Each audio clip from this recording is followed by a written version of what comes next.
Bienvenue sur le plateau de Parole d'élus. Nous recevons aujourd'hui le sénateur des Vosges, centriste Jean Hingray. Bonjour. Bonjour. Merci d'avoir accepté notre invitation. On va évidemment commenter largement ce qui s'est passé ce dimanche soir. Mais avant cela, comme on en a pris l'habitude dans cette émission, un petit retour sur votre engagement politique, ancien maintenant, malgré vos 35 petits printemps. On est en 2012, si je ne fais pas d'erreur. Vous créez donc le Club démocratique des Vosges. Pourquoi, comment, quelle est l'envie du moment? C'est surtout redonner la parole aux gens, tout simplement, les former, les aider aussi à s'investir dans la vie publique, la vie associative de notre département, et puis surtout faire de la politique autrement. J'étais adhérent d'un parti politique à l'époque, et comme je dis souvent, quand on est adhérent d'un parti politique, on est bon qu'à coller des affiches ou distribuer des tracts.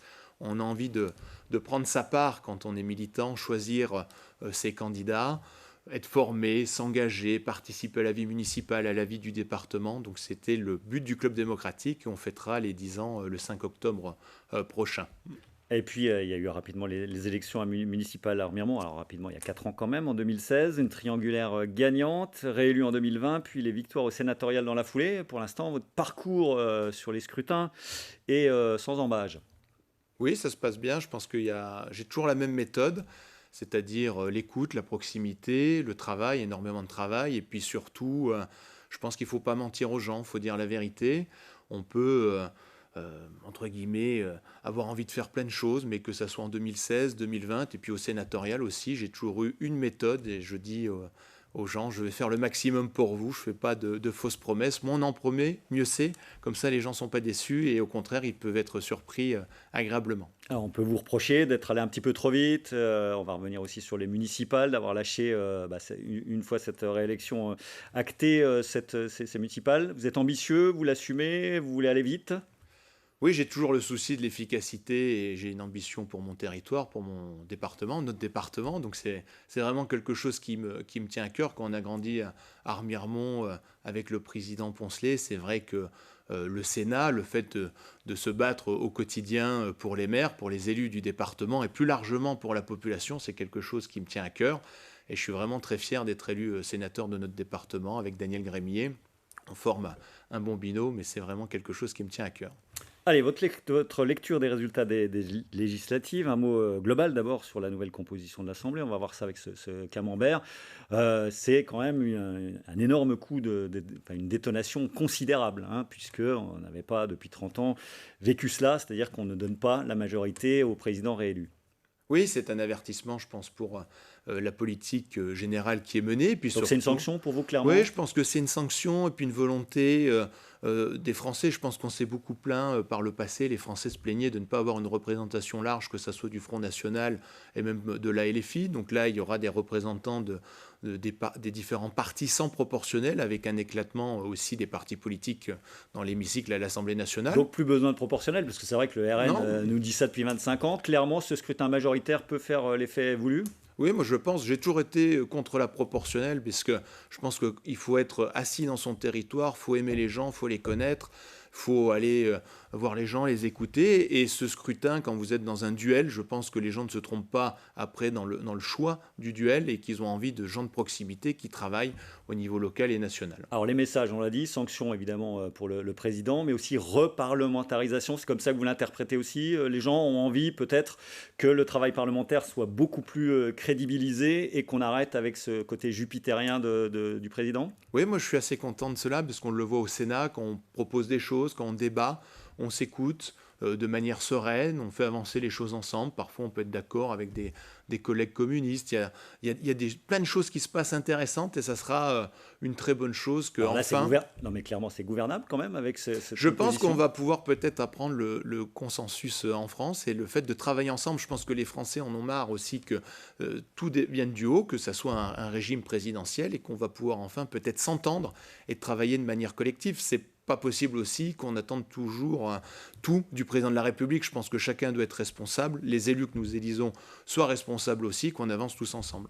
Allez, on y va circonscription par circonscription à l'échelle vosgienne. Dans la première, vous aviez soutenu sans faille dès le premier tour Stéphane Viry, qui sans surprise s'est imposé très, très largement, plus de 65%. Hein. Oui, Stéphane fait un gros travail de terrain, de proximité, un gros travail aussi au niveau national. Moi, j'ai beaucoup de plaisir à travailler avec lui. On a déjà eu des dossiers cruciaux par le passé. Quand j'étais maire, il siégeait aussi au comité de pilotage de l'avenir de nos 2 hôpitaux. C'est quelqu'un de sérieux et de proche des gens, donc je suis vraiment Et très content. il avait fait le job le métier le plus difficile, entre guillemets, au premier tour. C'est-à-dire qu'il avait écarté sans doute les concurrents les plus dangereux au premier tour. Hein, Oui, oui, il d'accord. avait fait le trou au premier tour, ce qui lui permet d'être élu largement au deuxième. Devant une toute jeune candidate du Rassemblement national. Sur la deuxième, ça a été celle qui a été sans doute la plus scrutée, y compris au niveau national, avec ce parachuté du Rassemblement national. Ça s'est joué à 342 voix. Votre analyse? Oui, c'était chaud, entre guillemets, pour David Valence, mais je pense que son travail au niveau de la ville de Saint-Dié a fait la différence et que les 320 voix, c'est la bascule de Saint-Dié. Donc j'espère qu'on pourra travailler ensemble à l'avenir avec David Valence. Enfin, j'ai envie de dire, parce qu'il y a un vrai hiatus entre vous deux quand même.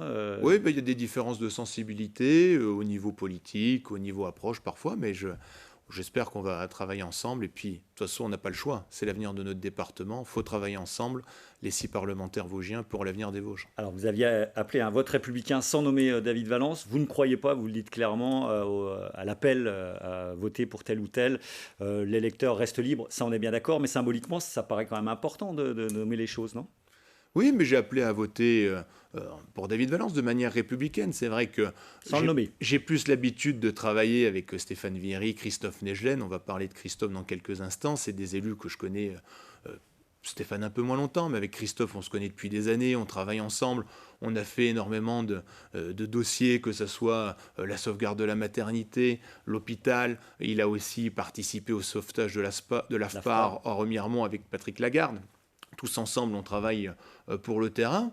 Donc c'est important de continuer ce travail avec Stéphane et Christophe, avec Jean-Jacques aussi, Jean-Jacques Gauthier que j'apprends à connaître depuis 1 an et demi, depuis que je suis sénateur. Je vais très souvent, très régulièrement dans la plaine des Vosges.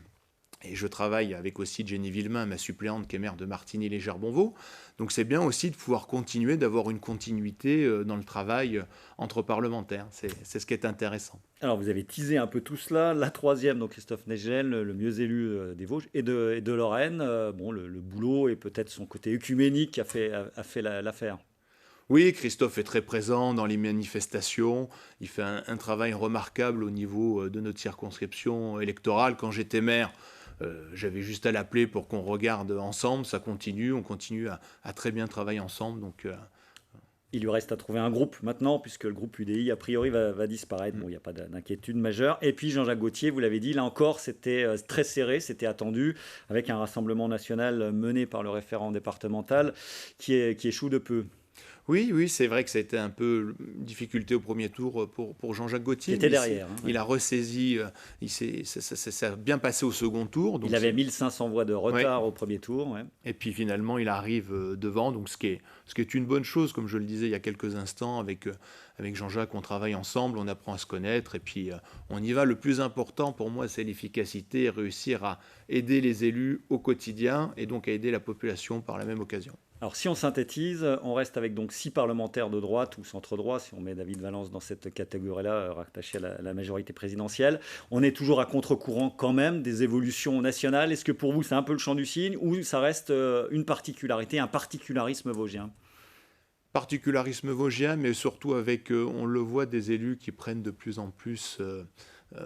qui ont envie de dire les choses telles qu'ils les pensent, qui se détachent des partis politiques. Je pense que c'est important d'avoir des hommes et des femmes qui s'engagent librement et qui sont moins adossés à un parti politique. On voit quand même une atténuation des Républicains qui avaient quand même, il y a encore 5 ans, toutes les circonscriptions électorales et avaient 2 sénateurs. Donc il y a quelques différences, des sensibilités diverses entre nous et on va devoir travailler tous ensemble et puis on le verra aussi sur des textes plus précisément dans les 2 hémicycles. Allez, il nous reste 2 minutes. On va aller rapidement sur votre travail de sénateur. D'abord, comme nous le faisons toujours avec vos indemnités, elles s'élèvent à exactement 5 423 € net en tant que sénateur. Donc, s'y ajoute un peu plus de 6 000 € pour couvrir les frais de mandat.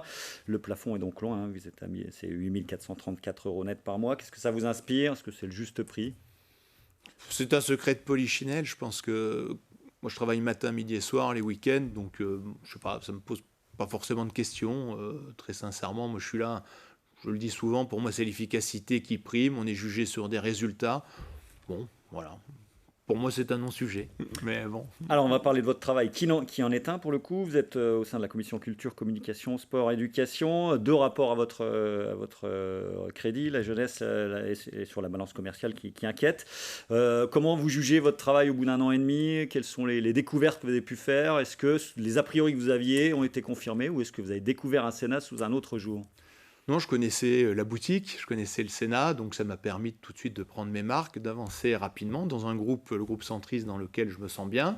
On a une liberté de ton et d'action qui est importante, avec la confiance du président du groupe et de mes collègues et de la majorité sénatoriale avec le président Larcher. Donc ça m'a permis d'avoir déjà 2 rapports à mon actif, d'être dans les premiers aussi en termes d'interpellation du gouvernement, questions écrites, questions orales, questions d'actualité. Ça permet de faire remonter les inquiétudes de terrain, certaines problématiques aussi. Donc voilà, moi j'y vais à fond, je ne me pose pas de questions. Et sur l'image du Sénat, question traditionnelle, hein, cette image vieillissante d'une chambre qui ne servirait à rien, pourquoi ce bicamérisme en France? Qu'est-ce que vous avez à dire aujourd'hui en le vivant de l'intérieur? C'est assez loin de ce que les gens peuvent penser. Déjà, on voit que plus de 60% des textes sont entièrement modifiés par le Sénat et réacceptés par l'Assemblée nationale en commission mixte paritaire. Donc on voit tout le rôle du Sénat. Et puis, c'est une chambre où il était vraiment agréable de travailler puisqu'on peut, comme je le disais en début d'émission, s'entendre avec des collègues de différentes sortes. Plus facile qu'à l'Assemblée nationale. Oui, c'est moins politique, même si on a nos convictions, des convictions bien ancrées, mais c'est moins des jeux de guéguerre politiques comme on va pouvoir l'avoir dans les prochains mois à l'Assemblée nationale. C'est vrai qu'on espère toujours une concorde, un consensus, mais je pense qu'il ne faut pas être naïf et qu'on va avoir vraiment du combat à l'Assemblée nationale. Chez nous, il y en a aussi, mais nous sommes peut-être un peu plus respectueux et un travail dans l'ombre qui est fait, donc la médiatisation permet de ne pas tomber dans l'excès.